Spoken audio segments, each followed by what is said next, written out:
I'm about to drop a black pill on the viewers of this video, and if this is the wrong thing to do, then may the cosmos have mercy on my soul.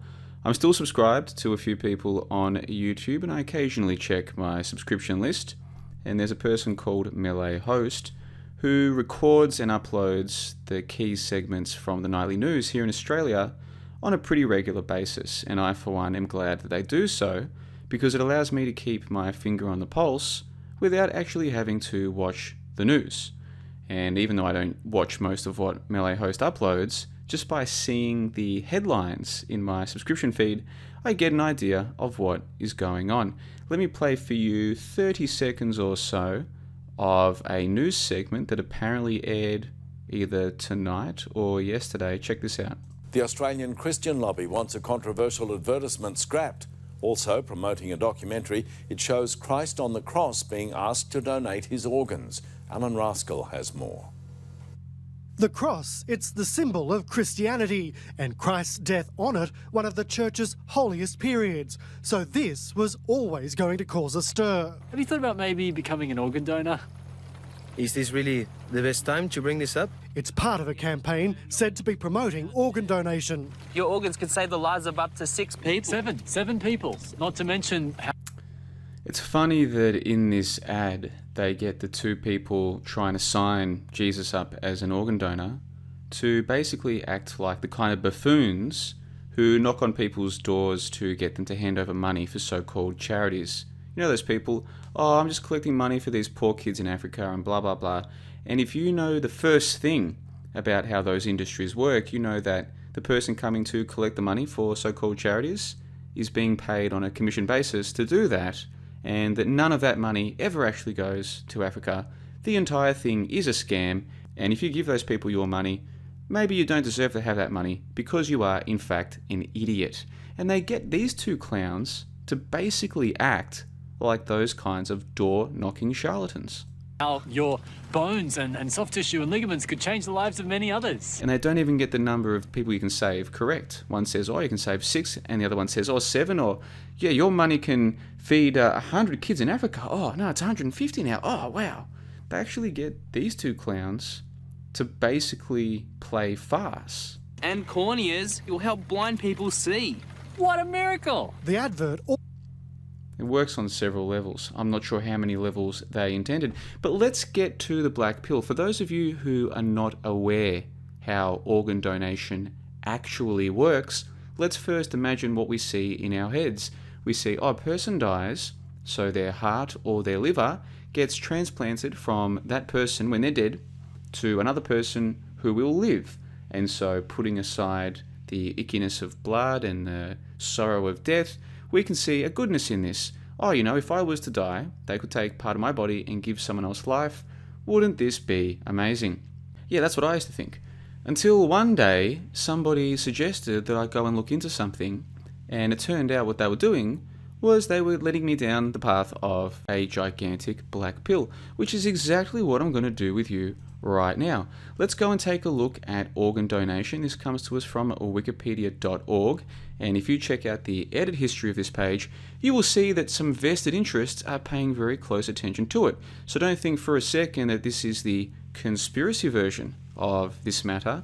This is a highly edited, for public consumption, public relations exercise, and yet even they admit what you need to know.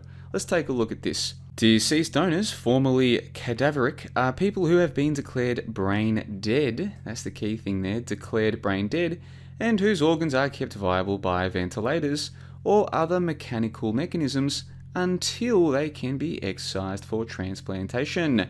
Apart from brain stem dead donors, who have formed the majority of deceased donors for the last 20 years, there is increasing use of donation after circulatory death donors, formerly non-heart-beating donors, to increase the potential pool of donors as demand for transplants continue to grow. The key thing there, though, is that still to this day, the majority of these donations are coming from people who are still functionally alive, but they are technically brain dead. Now, what does it mean to be brain dead? Well, people my age have been raised to believe that the human body can be dead psychologically, but alive physically, and this is what we call brain death.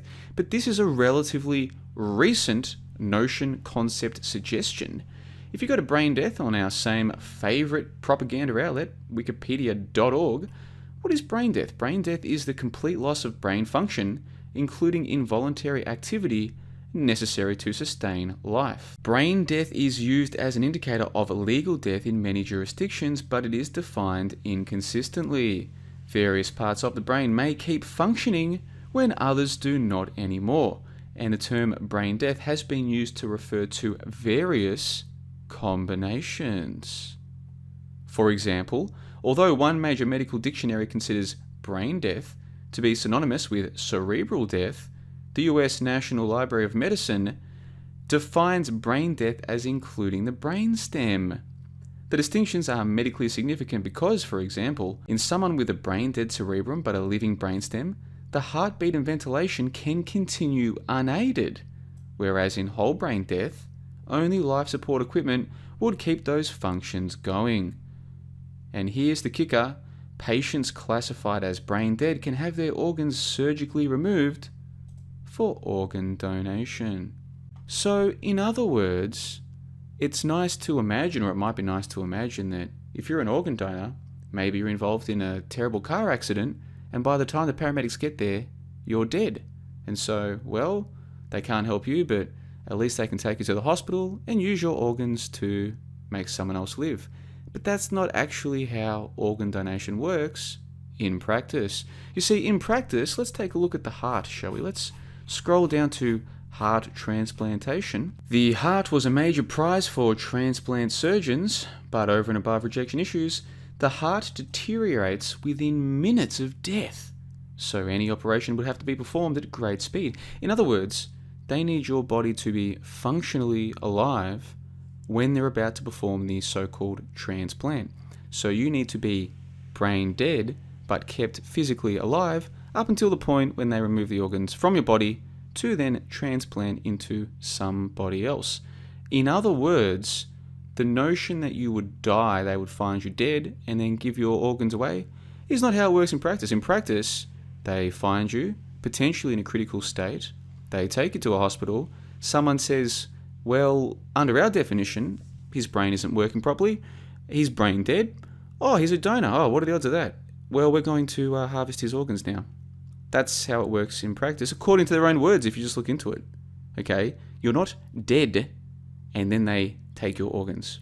You are pronounced brain dead, which they fully admit can be defined in one way by one person, a different way by a different person, a different way by a different organisation. Under some definitions, you could still breathe and your heart could still pump even without medical aid, but hey, you're brain dead and now we're going to harvest your organs. And that notion that you were given when you were a child that, oh, don't worry, if you're brain dead, you can't feel it when they're harvesting your organs. Yeah, they would say that, wouldn't they?